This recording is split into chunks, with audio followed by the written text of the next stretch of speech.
I'm Kim Quartz. I'm manager of the Municipal and General Permitting Group in the Water Permits Division at DEQ. And Melissa Rebel is right here. She is supervisor over the General Permitting Group specifically. So she handles a lot of the small sanitary permits because they fall under the General Permitting System. You're here probably because you have small businesses and you're probably most concerned about running your small business and not running your sewage treatment system.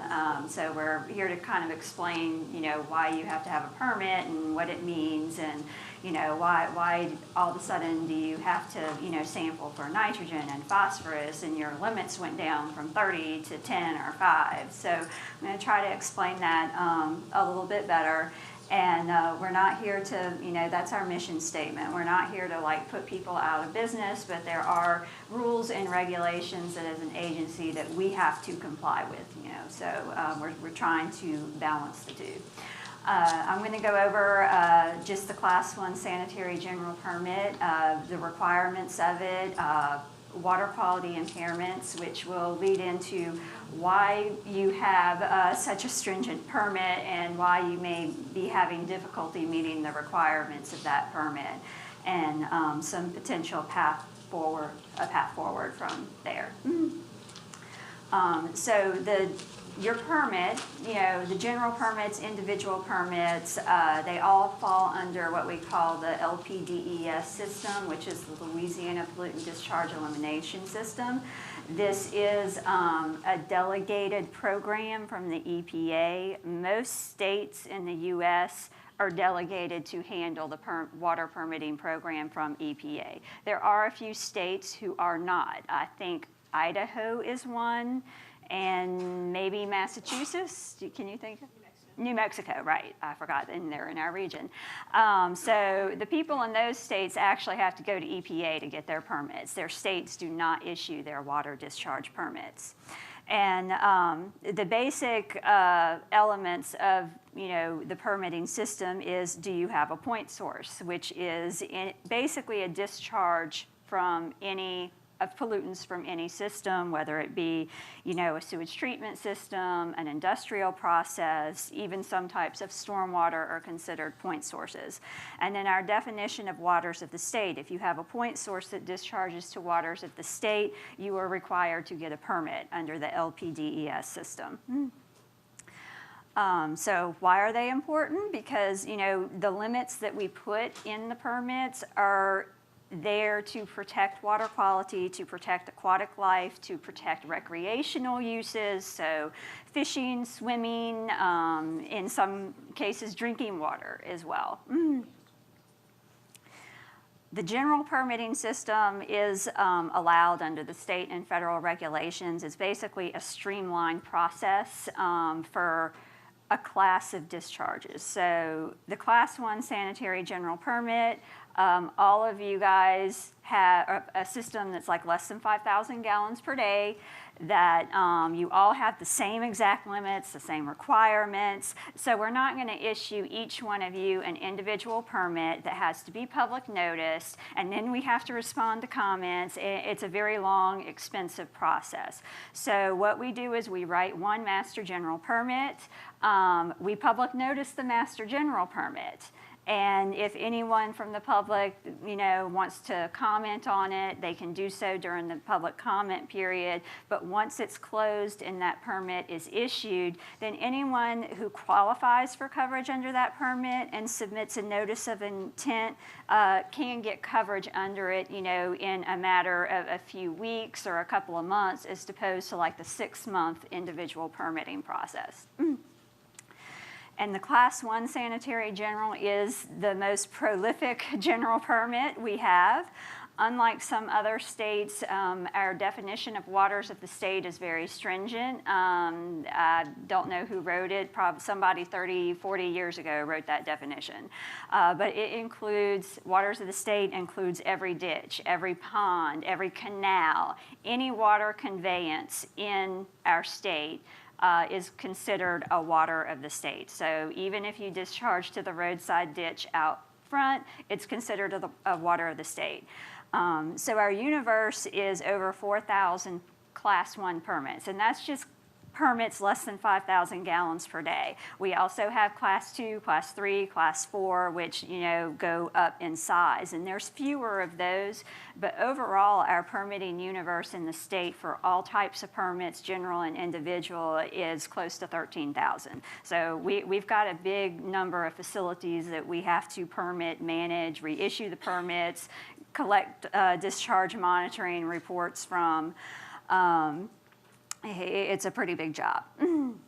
So the parts of the permit, and this includes the general permit, is part one is the effluent limitations and monitoring requirements. So that tells you, okay, I have to sample for BOD, I have to do it twice a year, and my limit is 10.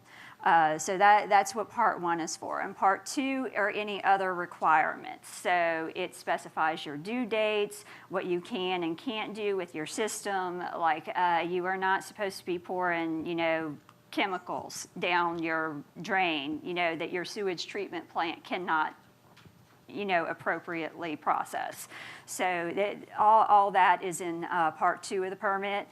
And part three is standard requirements. It's just an attachment that to every single permit we issue, general permits, industrial permits, large municipal permits.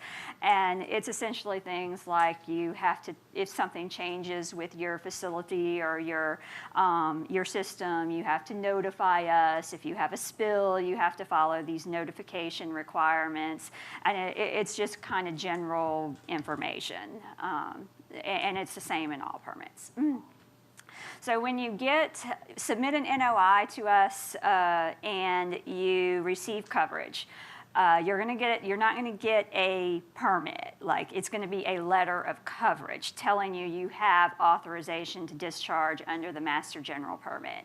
And attached to it is an Appendix A, and that's going to list your outfall number. Some people only have one sewage treatment plant, they have one outfall. If you have like say a cement facility and you have like little, you know, you may have bathrooms all over the property. You may have more than one outfall.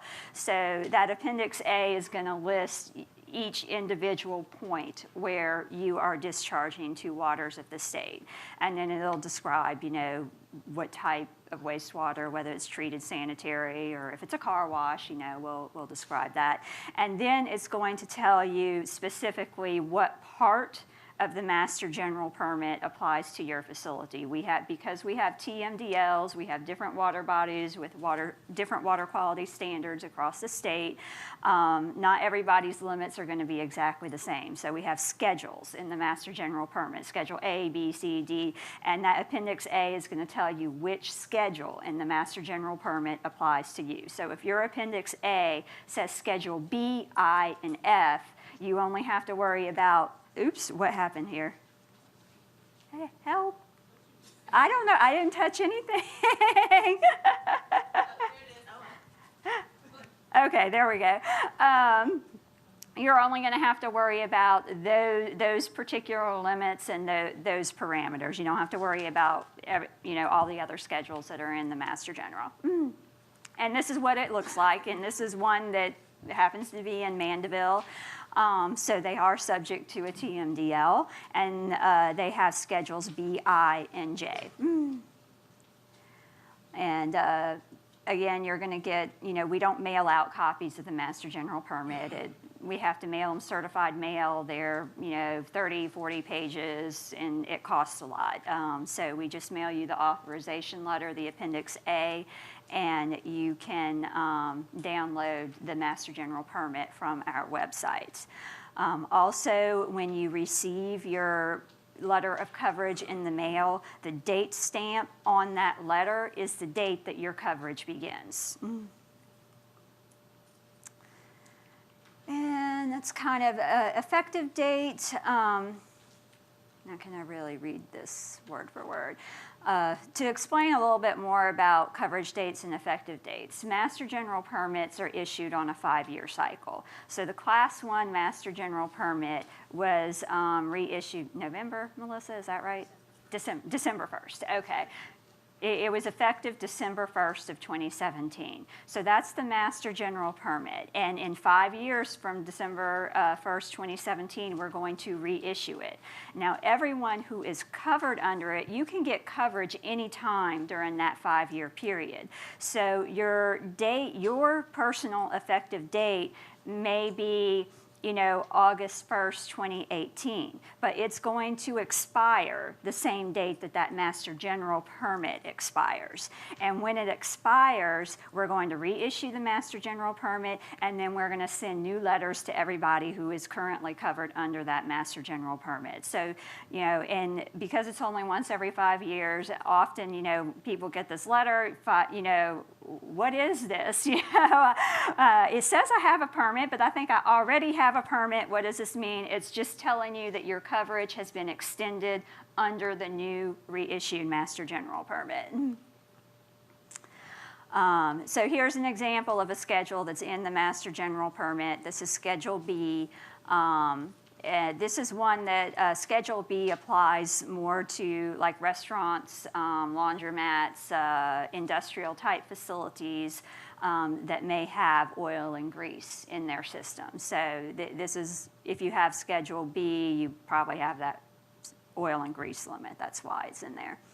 And then Schedule I, if you're in St. Tammany Parish, you probably have to monitor for nitrogen and phosphorus. So we have a couple of schedules in there for nitrogen and phosphorus as well.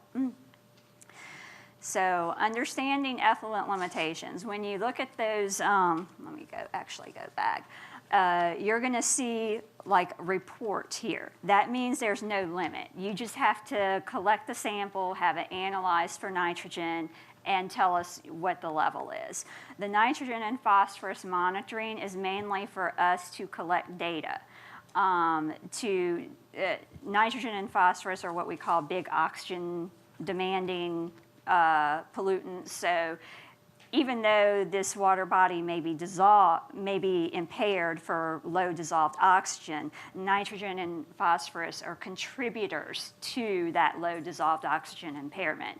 So that's why we want that data to kind of figure out what the contribution is from these types of facilities. And then up here, when you look at this, you're going to see you have a monthly average and a daily maximum.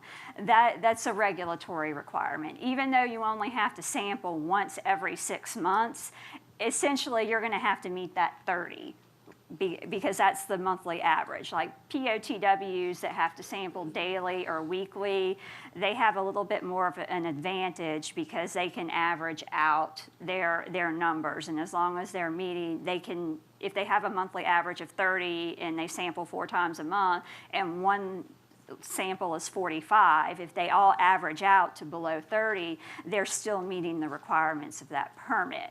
But when you only monitor once every 6 months, you're a little bit at a disadvantage there. So each time you take a sample from your system, you essentially have to meet that lowest limit there, the 30. Go forward. Kind of covered this already. The limit, the monitoring frequencies, it's based on a calendar year. So if you have to monitor twice a year, it's twice between January and February. And sample types, I don't really think anyone covered under the Class 1 sanitary has to do a composite sample. I think it's all grab where, you know, usually someone from a lab that you hire goes and just, you know, collects a sample right there and then takes it to the lab. Composite samples are where you actually have a machine that, you know, sits there for either 6 hours, 12 hours, or 24 hours and collects, you know, like small portions of the wastewater. And then, you know, that entire amount of wastewater over the course of that many hours is what we call a composite, and then it's analyzed. I don't really think any of you guys have to do that. So in terms of discharges, you know, from facilities, limitations, it's all tied to water quality. So the LPDES permitting system is a requirement of the Federal Clean Water Act, and the lump sum, or in a nutshell, the Clean Water Act requires all waters of the U.S. to be fishable and swimmable. So that's the short version of the long legal language. So we pretty much want our water bodies to look like this, have a good healthy population of fish and wildlife, insects, macroinvertebrates, and to have low bacteria levels so people can swim in them, wade in them, kayak, and do all those good things. Unfortunately, in Louisiana, we have a lot of impaired water bodies, a lot. Most of our water bodies are impaired for that fish and wildlife propagation use, and that is mostly tied to low dissolved oxygen. So 73% of our water bodies in the state are impaired for fish and wildlife.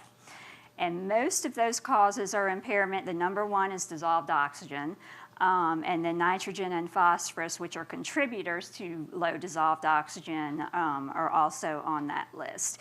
And the primary source of those pollutants are sanitary treatment plants.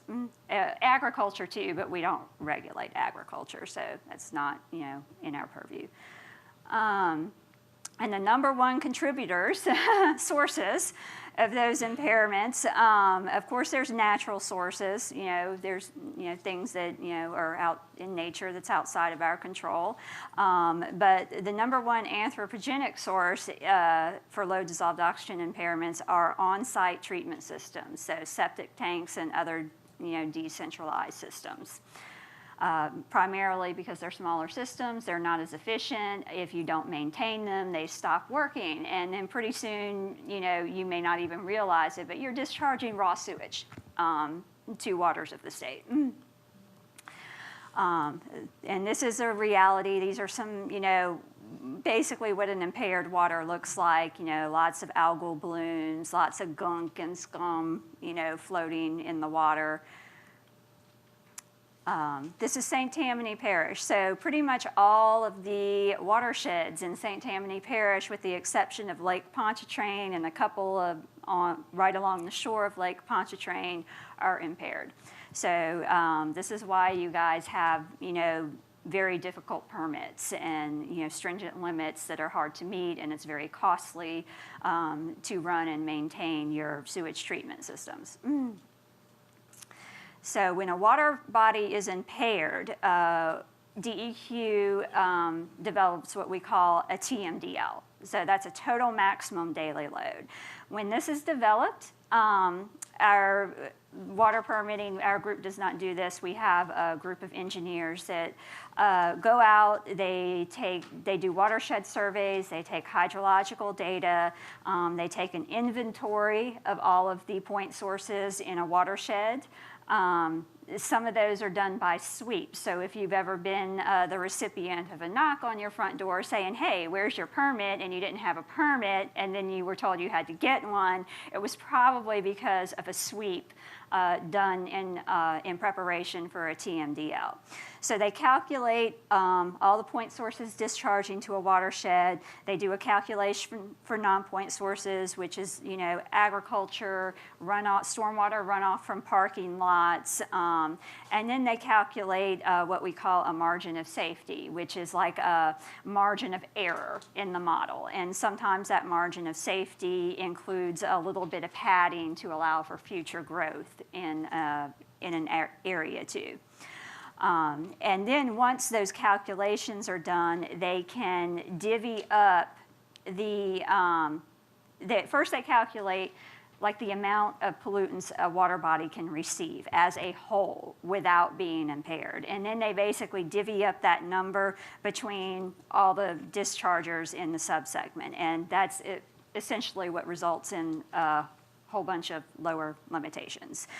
And then those TMDL reports, which are pretty massive, they usually include permitting strategies for both new sources and existing sources that were previously unpermitted. There we go. So the watersheds with very, very stringent TMDLs in St. Tammany Parish are Bayou Cane, Bayou Liberty and Bayou Bonfuca, Bayou Lacombe, and the lower Tchefuncte River. The upper Tchefuncte River, which is kind of where you get in north of Covington, it's not impaired, but it's an outstanding natural resource water body, which means it cannot be degraded. So that's a whole nother issue with permitting in itself. In sum, it's difficult to get a permit for this area, and it's a rapidly growing area, so we're running into this more and more often. So the permit implementation for the Lake Pontchartrain TMDLs, normally, like the minimum BOD limit for anyone across the state is going to be 30. Like that's, or I should say maximum, I'm sorry. That's the highest BOD limit we have per regulations. But with these TMDLs for impaired water bodies, they're ratcheted down from that 30 point. So most of the TMDLs that I mentioned, you know, Bayou Cane, Bayou Bonfuca, et cetera, the limits are as low as 5 milligrams per liter of CBOD, and they also impose ammonia limits and DO limits in those permits, which if you're in an area that does not have a TMDL, you normally do not have those limitations. And the TMDLs, they were finalized like in 2011, 2012, you know, depending on which one we're talking about. It was about that time frame, and they gave a 3-year compliance schedule for facilities to upgrade. But that compliance schedule is gone. So as of now, everybody is subject to those final limitations. New discharges in some subsegments is extremely difficult because even with the lower limitations, a water body is still very impaired. It's, you know, even lowering the limitations may not be enough. So when new dischargers come along, you want to have a new office building, a new warehouse, something like that, and it's got to have its own individual treatment plant. There's only very certain conditions under which we can permit that, or a new subdivision too. And so in order to get even be eligible for a permit in some of these areas, you have to do one of these things. You have to incorporate existing areas without centralized sewage. So for a subdivision or development, that would be, okay, you're building 200 houses for this subdivision, but there's like all these other homes on rural tracts that have septic tanks. So you're going to take those houses and bring them into your sewage treatment plant. And that will, because your sewage treatment plant is going to be newer and better designed to treat that sewage, it's actually going to reduce the load, the pollutant load to that watershed. So that's one way to do it. The other way is, it might be on the next page. Well, of course, for the city to, you know, take everybody in, city or parish to have regional treatment plants. The other one is to have effluent reduction systems, and these are the filter beds, spray irrigation systems that are approved by LDH, and pretty much they will only approve them for very small discharges, less than 5,000 gallons per day. So like a subdivision would not be eligible for an effluent reduction system. Most subdivisions will have been utilizing the detention pond. So instead of discharging to directly to a stream or a ditch or a canal, they'll build these subdivisions with a big detention pond in the middle, or maybe multiple detention ponds, and they can discharge to the detention pond, which acts as a holding system to allow the pollutants to be treated and assimilated before they're discharged to the watershed. And if you meet one of those criteria, you can get a permit, but you're still going to get those limitations of 5 milligrams per liter CBOD, 2 milligrams per liter ammonia. Okay.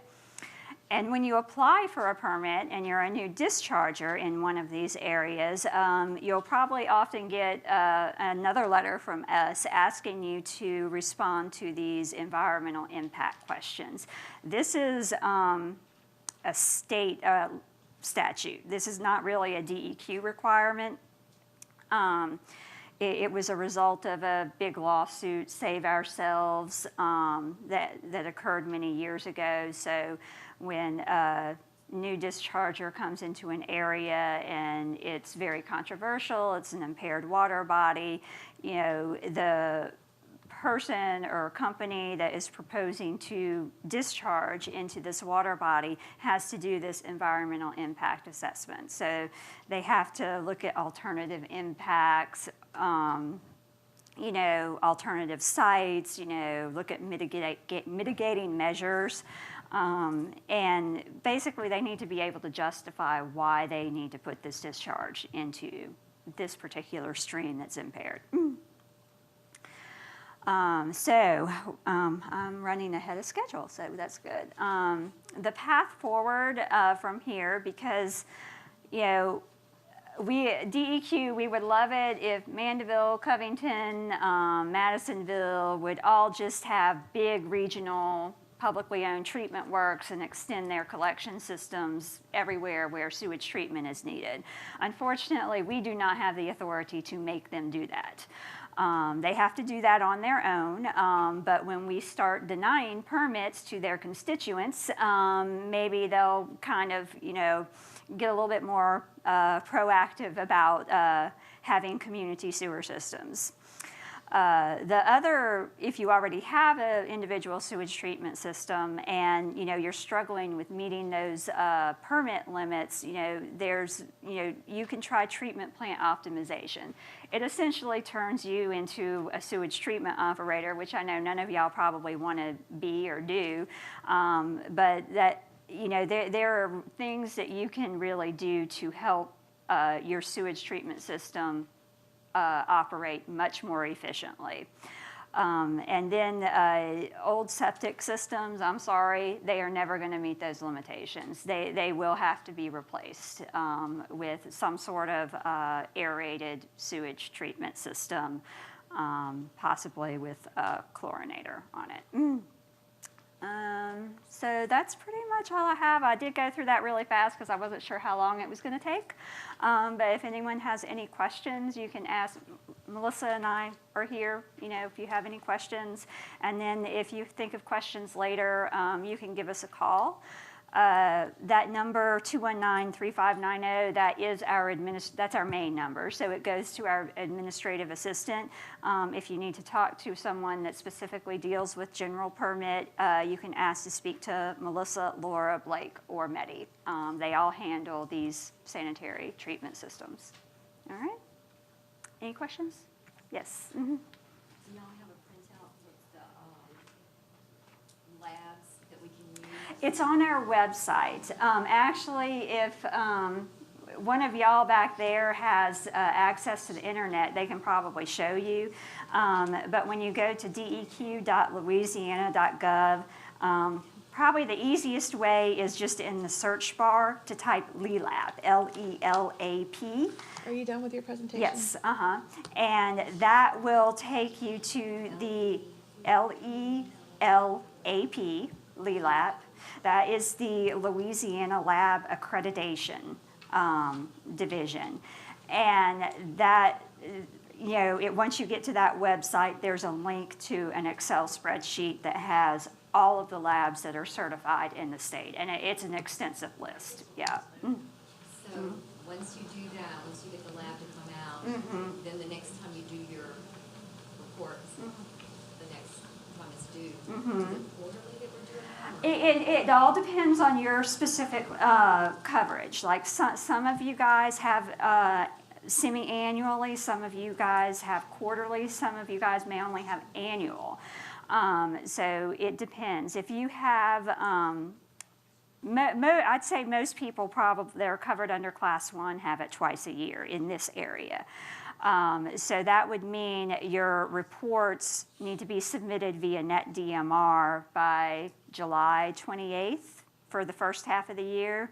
And then for the second half of the year, they need to be submitted by January 28th of the following. So for the second half of 2018, January 28th of 2019 would be when your reports are due. When the lab does it, do they give you something that you'll be able to use to put on your Yes, they should give you a printout, a full printout of your results and a chain of custody showing that they complied.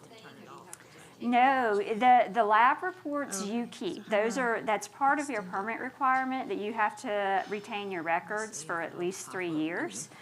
So you keep those, but it's just really the result that we want submitted to NetDMR. Yeah. But yeah, you do need to keep your lab results. And depending on the agreement you have with your lab, some labs may, like if you give them authority, Kathy can probably speak more to this, they may be able to submit the results on your behalf to NetDMR.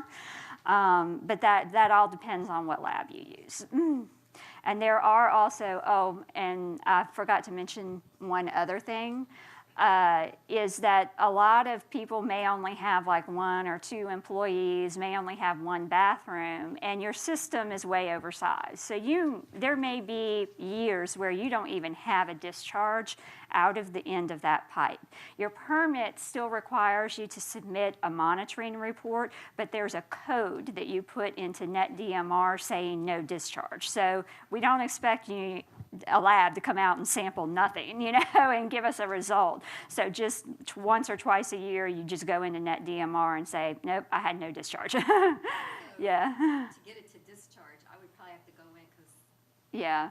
it gets flushed like once or twice a day. Yeah. Once or twice a day. You would have to have high usage. You would probably have to have a party. Yeah. Because Yeah. we had a warehouse, they Bruin came in and we did an upgrade after Katrina because we wanted to. Yeah. I don't know. We were having trouble with our other septic. So they did that one. And Yeah. Came in wanted the business. But it's probably a lot larger than we need because we were thinking we were going to turn the warehouse into something that we could rent out. We Yeah. did it. Yeah. So we had prepared. Yeah, I don't know if y'all can hear her back there. She's asking about what if you have no discharge.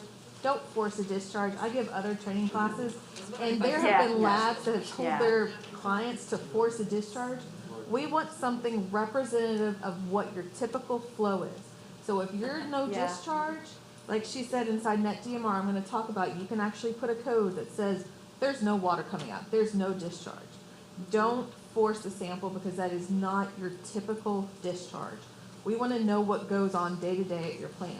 Yeah. Actually, when I first gave classes, someone had a much, much bigger holding tank than they would ever need. And she was pulling stagnant water out of that tank because she was told she had a sample. But no water was going out her outfall pipe. If there's nothing coming out of that pipe, you don't have to sample. You report to us no discharge. But we do still need to know that it's no discharge. I didn't know if they were hearing you back there, so I just wanted to speak up. Actually, I've been going out and looking at it. Because I started. Me or her. Mine's predominantly weekend for my business, so that's the only time I'm gonna ever have a discharge. The sampling always takes place during the week, so I will never, ever have a discharge, but I want to conform as well. Right. I do want to test it. And so the lab, well, real quick, speaking of labs, if you look on the screen to find our list of labs, this is our public website, which is just deq.louisiana.gov. If you click on About LDEQ, let me scroll down a little bit. Over here under Permit Support,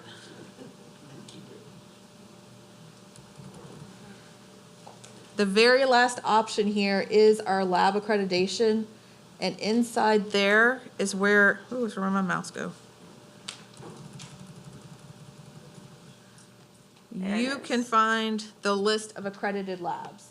So if you don't currently have a lab sampling, you can go to this list. We are not allowed to recommend one because that's an ethical issue, but we can give you a list of everyone that is accredited through us that you can use as a good lab.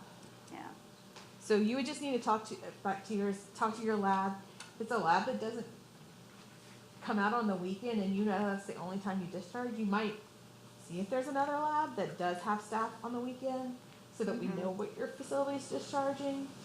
It might not have that big of effect, but because these water bodies are impaired, Usually I've been running it just till I get flow, Yeah. and then when they come out, they take whatever's.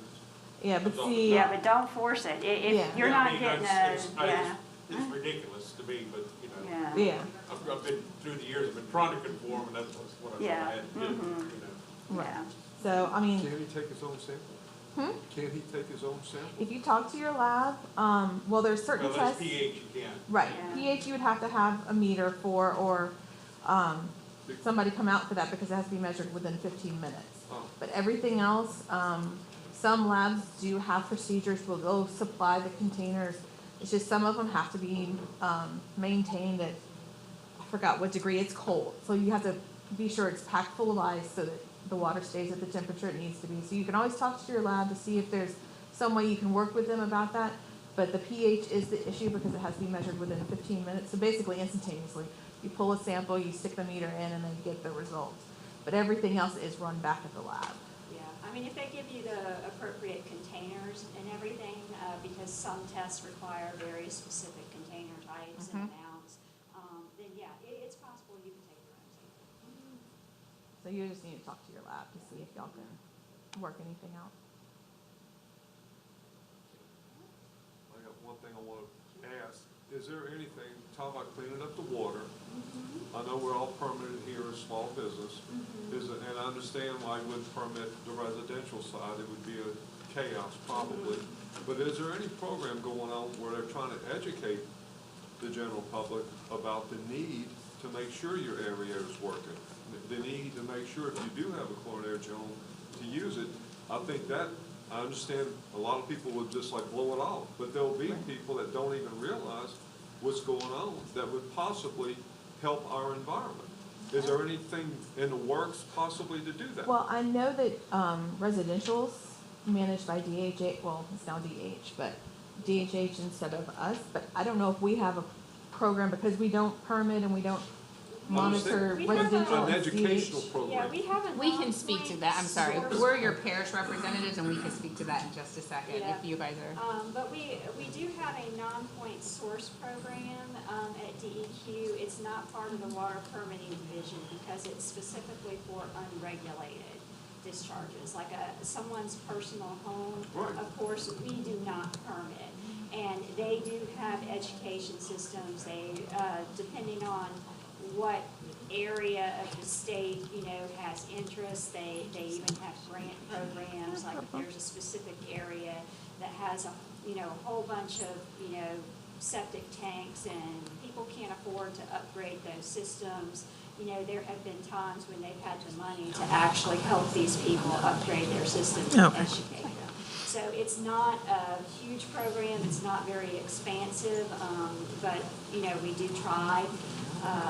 There's, the non-point source people, they're very big into education. They're always available to go to schools, to special events, and talk about water quality and non-point source and how, you as a citizen can help that. And then a lot of the municipalities, have their own programs Yeah, too. because I would think they just put it on the news, because the way it is here right now, unless you have your electricity turned off, Yeah. and you need a permit for that to go on, the health department's pretty much not involved, or am I wrong in that? That's like, that is a key thing, is power. Right, that is with the Department of Environmental Services with St. Tammany Parish. Right, that's what where I'm getting at, and I'm talking about more, but every now and then the news would say something.